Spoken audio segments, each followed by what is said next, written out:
ก่อนอื่นทางเข้าไปที่ Store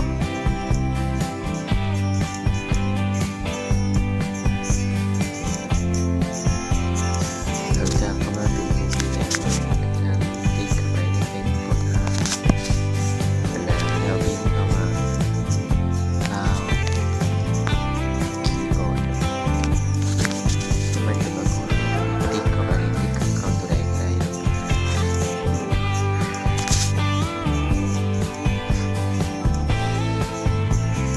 ข้าพเจ้าให้แนะนำโหลดเอาตัวนี้เนาะที่เขียนว่าลาวคีย์บอร์ด by NTT ลาวซึ่งเป็นของกระทรวงโทรคมนาคมและการสื่อสารในท่านติ๊กดาวน์โหลด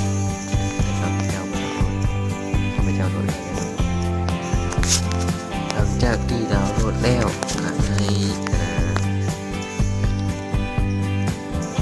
เข้าการตั้งค่าเลขก่อนเขาตั้งค่า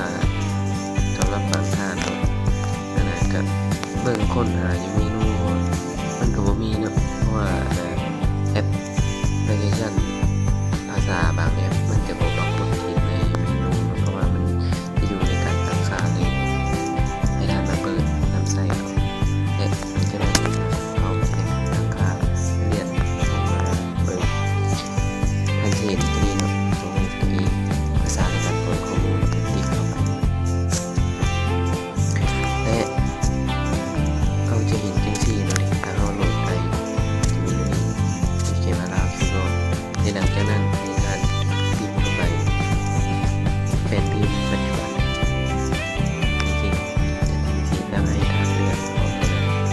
ตัวลาวคีย์บอร์ดเอง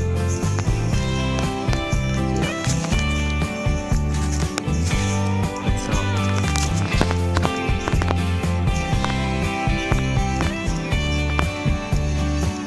ถ้าท่านอยากเขียนขึ้นกับติ๊กเข้ามาคือเก่านี่เนาะไปกับเปลี่ยนสีบางโทรศัพท์บางท่านมันจะอ่านตัวมาเนาะเราจะเหลือนี่เราเขียนจังซี่วิธีเขียนทิ้งไว้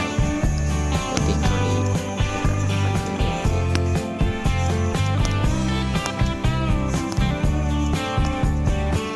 ่วันนี้ก็จบแล้ววิธีแนะนำการดาวน์โหลดแนะนำไซต์เป็นพิมพ์ลาวคีย์บอร์ดจบเนาะถ้าว่าผิดพลาดเมื่อไรก็ขอโทษขออภัยเนาะ